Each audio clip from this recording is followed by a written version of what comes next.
Welcome to Pinoy Cafe. Inihahandog po namin ang totoong kwentong Pinoy. Ang aking buhay ay hindi pangkaraniwan at nais kong ialay ang kwentong ito sa taong inalagaan at nagmalasakit sa akin kahit hindi niya ako kadugo. Ipinanganak at nagkaisip ako sa probinsya kasama ang aking ina at ang lola. Ang buhay ko sa probinsya ay masaya at puno ng pagmamahal kahit na ang pamilya namin ay mahirap. Bukod sa laging kapos, madalas na nakayapak, malayang namimitas sa mga bunga ng prutas kasama ang aking mga kalaro o kaibigan. Pakiramdam ko, wala akong problema sa mundo, na masaya at kontento ako, na akala ko panghabang buhay na ganito. Tinuruan ako ni Lola na manahi at magluto, tulad ng gatang laing na isa sa mga paborito ko. Magmula sa pagkayod ng nyog, pagpiga at pagluto nito. Hindi man ako ang mismong naghahalo nito sa gatong, pero ang panoorin siyang nagluluto at maamoy ang halimuyak nito ay mas lalo lamang nagpapakalam ng aking sikmura na hindi na ako makapag-intay na kainin ito. Bukod sa paboritong gulay na laing, alam ko din kung paano lutuin ni Lola ang biko na kanyang itinitinda sa palengke. Subalit, ang aking lola ay nagkaroon ng karamdaman. Kinailangan ni nanay na doblehin ang kanyang pagtatrabaho para matustusan ang kanyang pagpapagamot. Bukod sa dagdag na pagpapalaba, tumatanggap din siya ng plantsahin na ginagawa niya gabi-gabi. Hindi man sabihin ng aking ina, pero batid kong siya ay nahihirapan, kaya naman upang maibsan ang kanyang mga alalahanin, tumutulong ako sa mga gawaing bahay at ako na din ang nag-aalaga kay Lola. Awa ng Diyos, ang kalagayan ni Lola ay bumuti at dito nagdesisyon ang aking ina na subukan ang kanyang kapalaran sa Maynila. Lalo na magsisimula na din akong mag-aral ng elementarya. Hindi ko maiwasang malungkot dahil magkakahiwalay kami. Hindi ko mapigilang maging emosyonal at labis na umiiyak lalo na nung araw na siya ay aalis. Nay, wag po kayong umalis, wika ko nang umiiyak. Anak, pasensya ka na pero kailangan kong sumubok para mas meron kang magandang buhay kaysa ang ganito. Malumanay niyang sagot sabay yakap sa akin. Binilinan niya ako ng mga dapat kong gawin at makinig kay Lola na huwag siyang bigyan ng sakit ng ulo. Unang gabi na wala si nanay, napakalungkot. Hindi ko marinig ang kanyang matining na boses sa umaga, ang maamoy ang mga damit na kanyang pinaplansya at ang kanyang mga utos. Pero kailangan kong magpakatatag dahil alam kong hindi din ito madali para sa kanya. Gumigising ako ng maaga upang tulungan si Lola sa kanyang preparasyon para sa kanyang paninda. Habang siya ay nagluluto, ako naman ay nagugupit ng dahon ng saging na lagayan ng mga biko. At matapos nito, tsaka ako maghahanda para pumasok. Unang beses ko ding nagdiwang ng kaarawan, wala si nanay. At sa pamamagitan ng kanyang pinadalang salapi, nagtungo kami ni Lola sa isang sikat na fast food restaurant para magdiwang. Pinaghalong lungkot at mapait na saya ang nararamdaman ko nung araw na iyon. Lungkot dahil hindi namin kasama si nanay, lalo na ito ang unang beses namin na nakapasok at nakakain sa ganoong kainan. Mapait na masaya dahil noon naririnig ko lamang ang lasa nito sa mga kalaro o kaibigan ko na natikman na ito at hindi ko mapigilang matakam noong mga oras na nasa harapan ko na ang spaghetti at fried chicken. Maligayang bati sa iyo, apo ko, nakangiting wika ni Lola. Ang bitbit niyang tray, nakalagay ang kanyang in-order at isang mamon na mayroong maliit na kulay pink na kandila at ako ay kanyang kinantahan. Hindi ko mapigilang mapangilid ang aking luha dahil iyon ang pinakabonggang handa ng aking kaarawan. Na 2 putahe, nakaupo sa isang malamig na kainan at mayroon pa kaming soft drinks. Salamat po, Lola. Malugod akong nagpasalamat. Pinaghatian namin ni Lola ang pagkain iyon at pareho kaming na-enjoy kahit papaano ang kaarawan ko. Matapos naming kumain, nagpunta kami ni Lola sa isang photo studio para magpakuha ng litrato. Isang kuha na magkahiwalay kaming dalawa at isa naman na magkasama kami. Inilagay ni Lola ang kopyang iyon sa isang maliit na photo album. Pag-uwi namin sa bahay, idinagdag niya ang iilang litratong kuha naming tatlo nung ako ay maliit pa. Ang makita ang litratong iyon, kahit hindi ito malinaw sa aking memorya, ay nagpangiti at nagpawala ng bahagya ng lungkot sa puso ko. At bago magtapos ang araw na iyon, binasa ni Lola ang sulat mula kay nanay at nakalakip ang isang litrato niya. Iniimahe ko na habang binabasa ni Lola ang kanyang liham, nakikita ko na ang ngiti at lungkot sa mukha ni nanay. Ang marinig na na-miss niya kami ni Lola at ang kanyang maayos na kalagayan ay nagbigay ng kapanatagan sa aking puso. Lumipas ang mga panahon, umuwi si nanay at nagdiwang kami kasama namin ng Pasko at Bagong Taon. Iyon din ang unang pagkakataon na meron kaming handang iba't ibang putahe. Nariyan ang lutong lechon manok, pansit at isang roll cake. Wow, Nay! Ang daming pagkain. Salamat po. Ang ngiti kong abot tainga sa tuwa. Walang anuman anak, tugon niya. Hindi lang iyan. May sorpresa din ako sa'yo, dagdag niya. Talaga po? Ano po yun, Nay? Tanong ko. Pagkatapos ng Bagong Taon, ipapasyal kita sa Maynila. Merong malaking mall kung saan may hagdanan na kusang gumagalaw, pataas at pababa.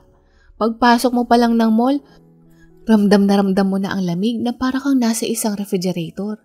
At merong ding tinatawag nilang sinihan. Tapos, ang TV, napakalaki, mas malaki pa sa isang buong gusali. Paglalarawan niya. Habang sinasabi niya iyon, iniimahe ko na ang mga bagay na kanyang inilalarawan at hindi ko mapigilang masabik. Matapos ang pagpapalit ng taon, kami ni nanay ay nagtungo ng Maynila at ginawa namin ang mga bagay na sinabi niya noon. Napahiyaw pa ako sa tuwa nung unang beses kong pumasok sa isang mall. Ang malamig na hangin na kasing tulad ng may yelo. Ang nakaranas na sumakay sa hagdanan na kusang umaandar na hindi mo na kailangang humakbang paibaba o pataas. Nakalaunan, nalaman ko ang tawag dito ay escalator.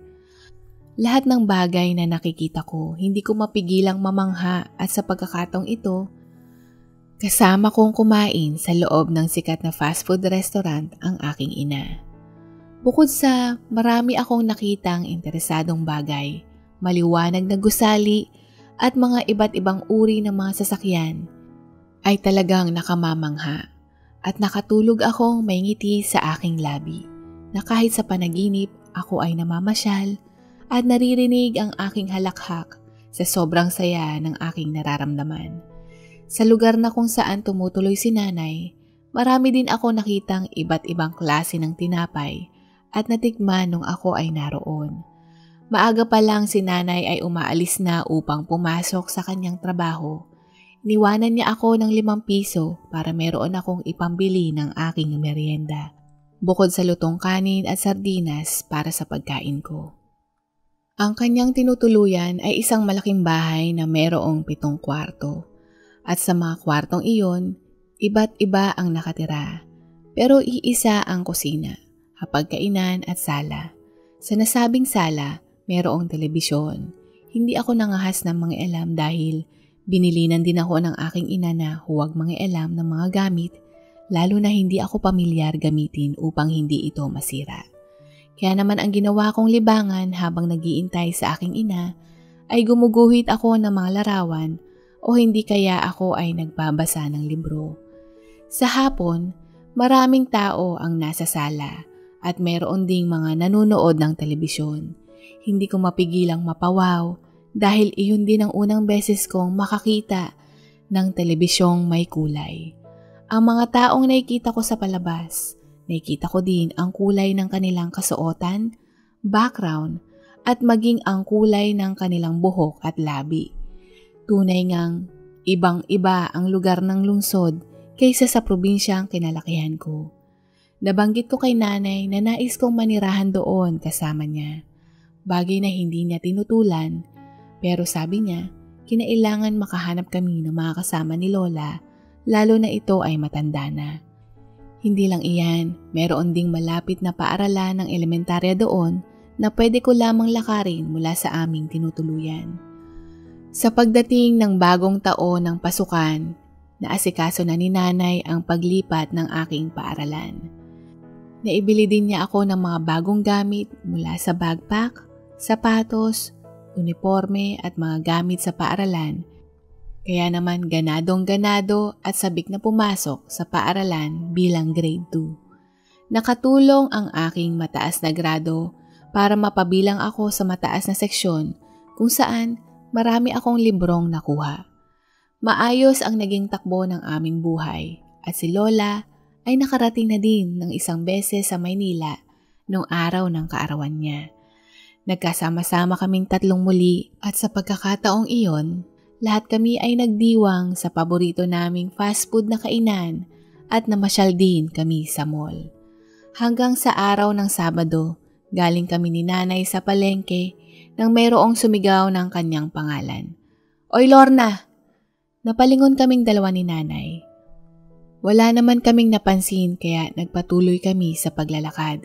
At maya-maya pa, narinig naming muli ang pagtawag sa kanyang pangalan at sa pagkakataong ito, ang boses ay malapit na. Sinabi nito na yung inutang ni nanay sa kanya ay hindi pa niya nababayaran at kailangan niya itong bayaran sa lalong madaling panahon. Subalit hindi kaagad nakasagot si nanay kung kailan niya ito mababayaran. Hindi maitago ng lalaki ang kanyang inis dahil hindi siya nakakuha ng malinaw na sagot kung kailan si nanay magbabayad sa kanya. Kaya naman inalam nito kung saan kami nakatira at napilitan kaming isama siya pauwi sa aming tinutuluyan.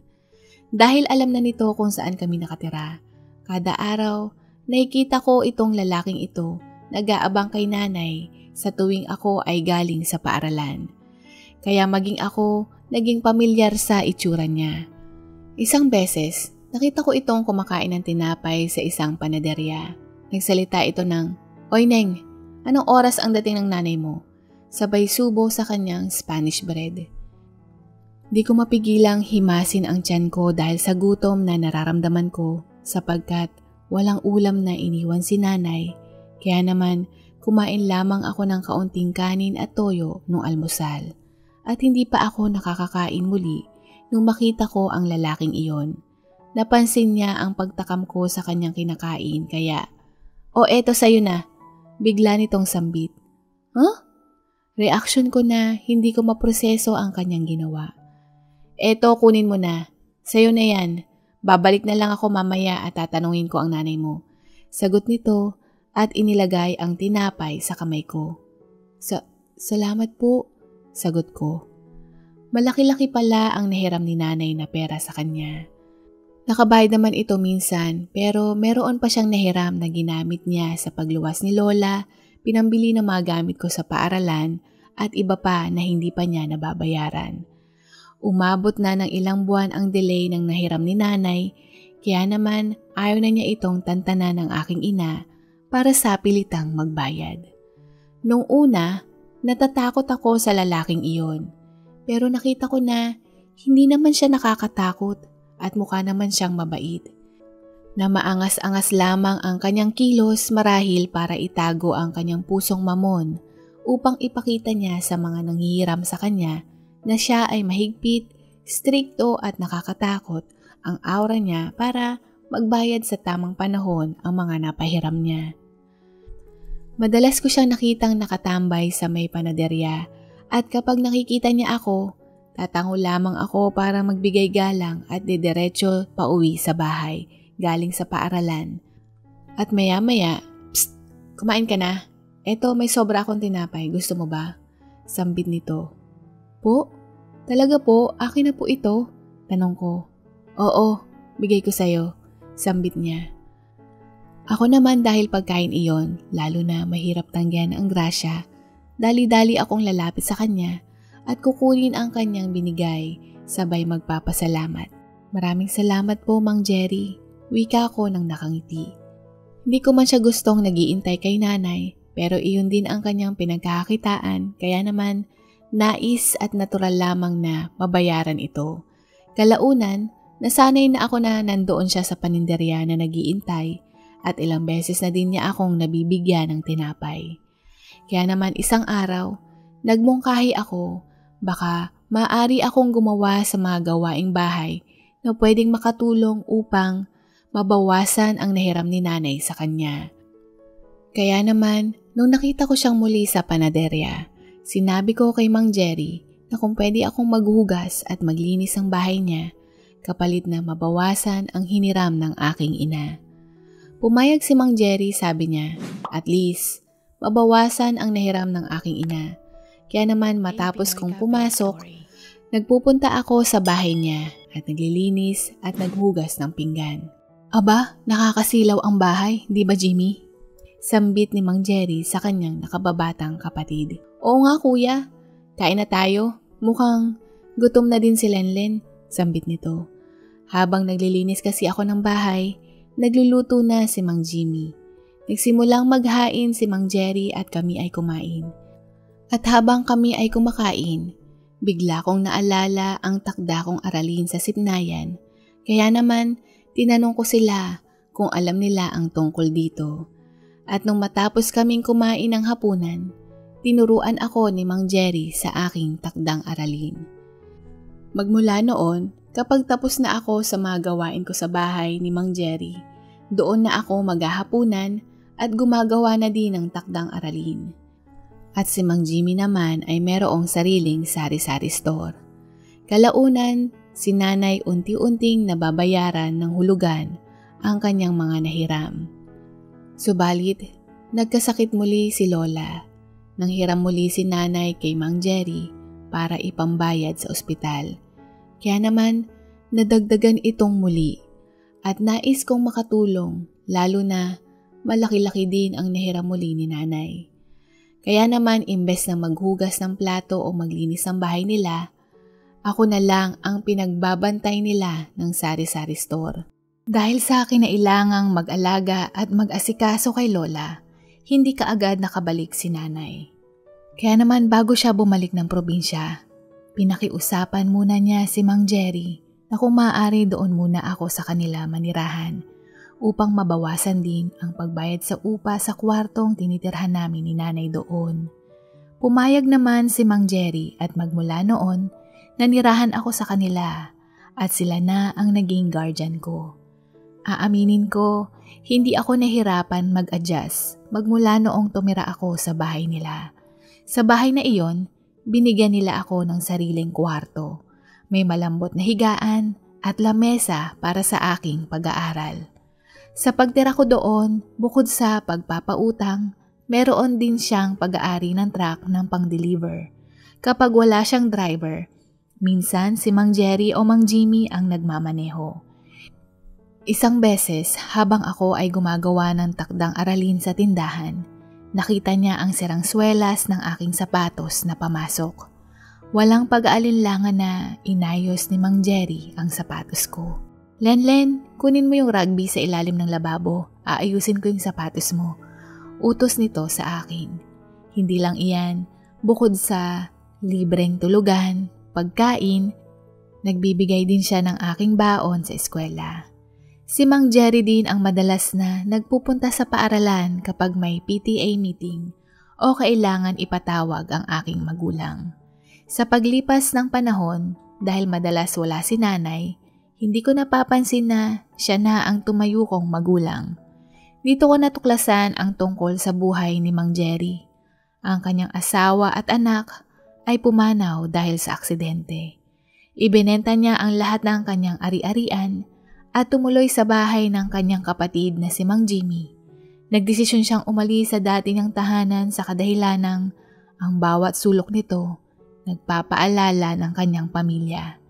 Inamin din niya sa akin paminsan-minsan parang nakikita niya sa akin ang kanyang anak.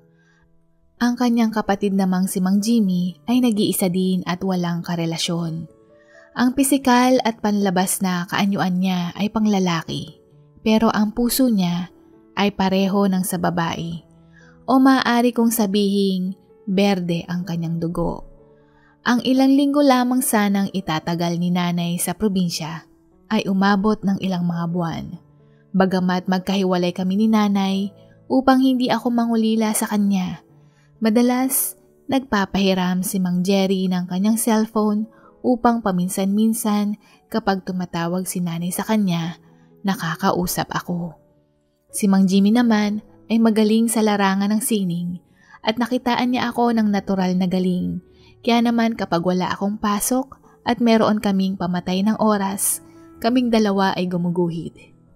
At niregaluhan din niya ako ng maliit na digital camera upang kunan ang mga bagay na magpapalutang upang mas lalong humusay ako sa paglilikha sa sining. Ang magkapatid, magkaiba man ang katangian, pero parehong may angking galing. Si Mang Jerry sa sipnayan at si Mang Jimmy naman sa sining. Si Mang Jerry din ang nagsabit ng medalya ko nung ako ay nagtapos ng elementarya.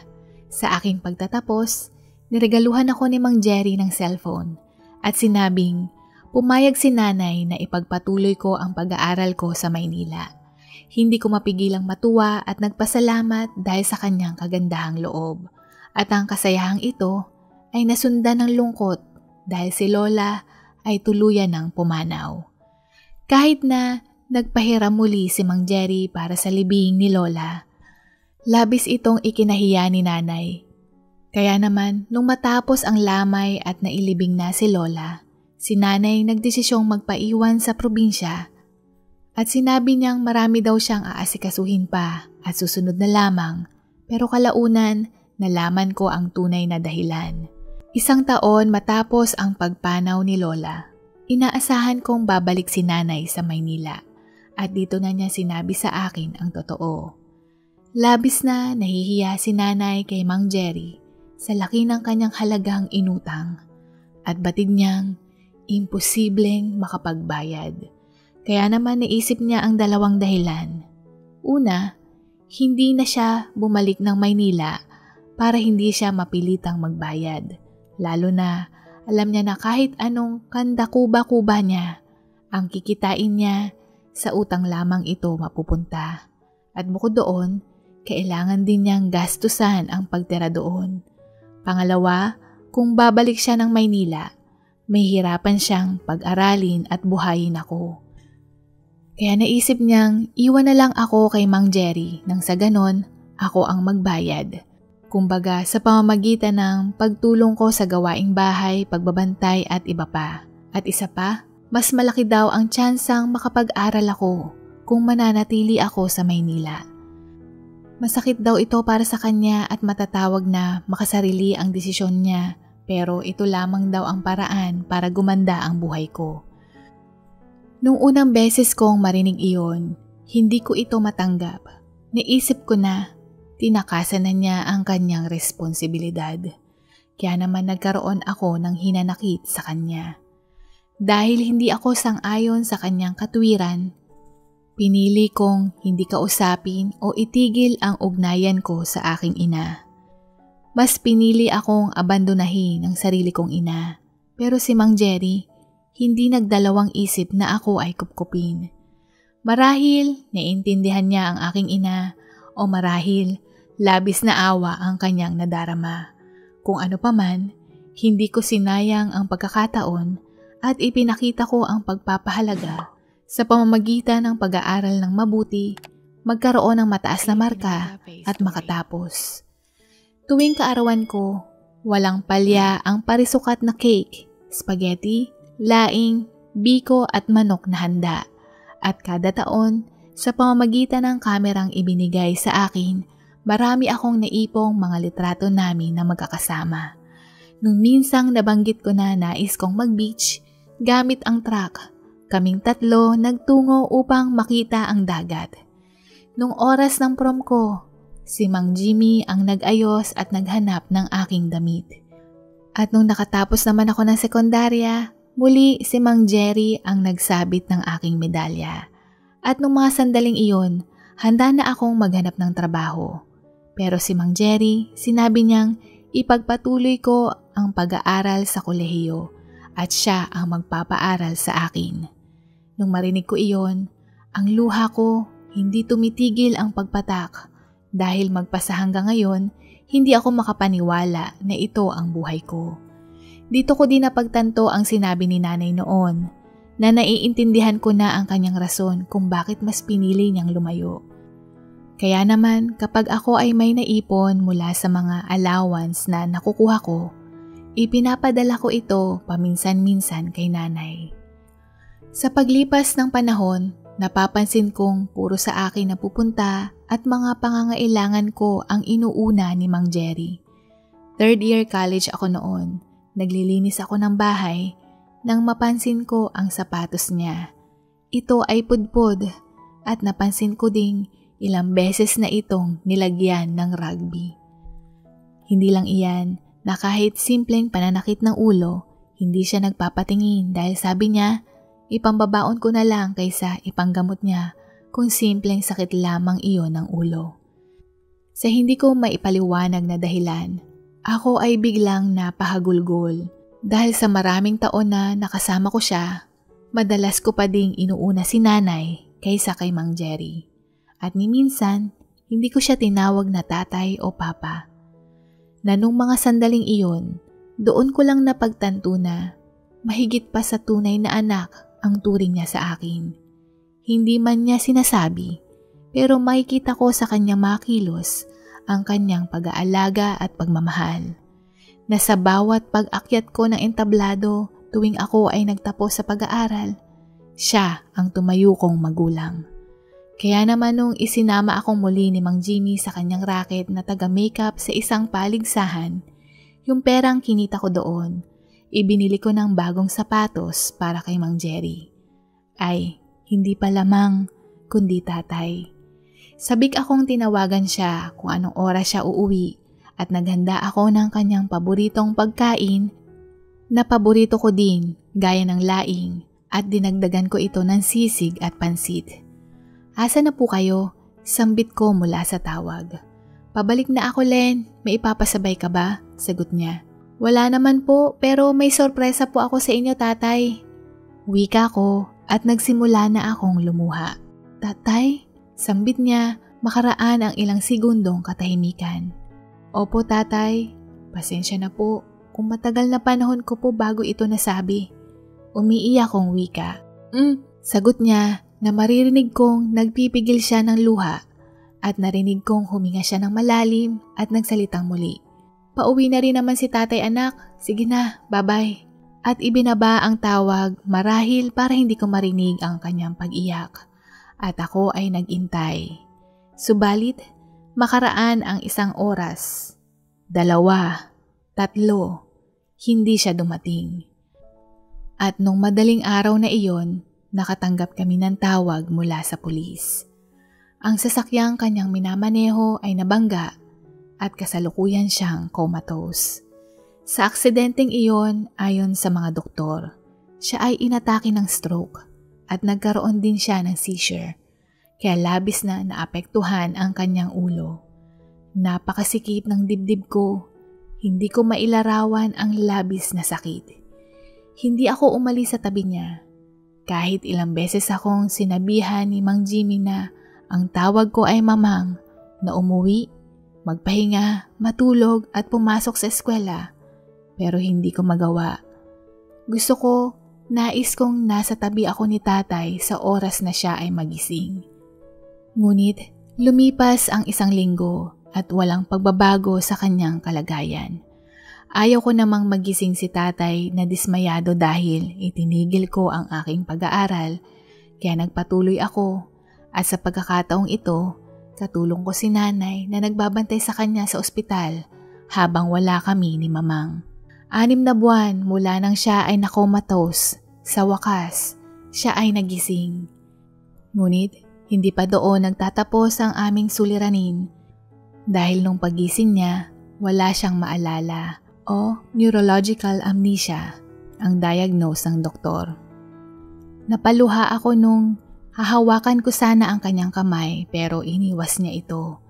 Batid kong hindi magiging madali ang aming tatahakin, lalo na ang kanyang kalagayan ay isa sa malalang sakit. At hindi ako susuko na alagaan siya at suportahan gaya ng pagsuporta niya sa akin ng mahabang panahon. Kaya araw-araw, pinapakita ko sa kanya ang mga koleksyon ko ng mga litrato at katuwang ko na si nanay na nag-aalaga sa kanya dahil hindi na rin ito nakakalakad ng maayos. At nung dumating ang araw ng aking pagtatapos sa kolehiyo, si tatay ang kasama ko sa entablado. At nung inaalalayan ko siya paakyat ng hagdanan, tumingin siya sa akin at sabay sabing, "Lenlen?" Lumaki ang aking mga mata dahil ang tagal ng panahon hindi ko narinig sa kanya iyon nang hindi ko pinapaalala. Pero nung mga sandaling iyon, naalala niya. Kaya umiiyak akong umakyat ng entablado at sumagot ako ng, "Opo tay, ako po si Lenlen." Ngumiti siya at inalalayan siyang isinabit ang medalya sa akin. Nung mga sandaling iyon, ang kilos niyang iyon ay nagbigay ng pag-asa na makakaalala siya at gagaling balang araw. Marahil, meron siyang naalala sa nakaraan na marahil ang eksenang iyon na naalala niya na umaakyat siya ng entablado upang magsabit ng medalya sa akin sa tuwing ako ay nagtatapos. At marahil, iyon ang pinakamasayang pangyayari sa kanyang buhay na kanyang pinaka-iniingatan. Na ngayon, isa sa pinaka-hindi ko makakalimutan dahil nasaksihan pa din niya ang aking pagtatapos at alam kong naging proud siya sa akin. Dito na po nagwawakas ang kwento. Maraming salamat po. Maaari niyo po ring bisitahin ang pangalawa po naming channel na Pinoy Cafe Shorts. Muli, huwag niyo pong kalimutang i-click ang like and subscribe. Take care and be safe everyone. God bless you. Bye! Comments of the day.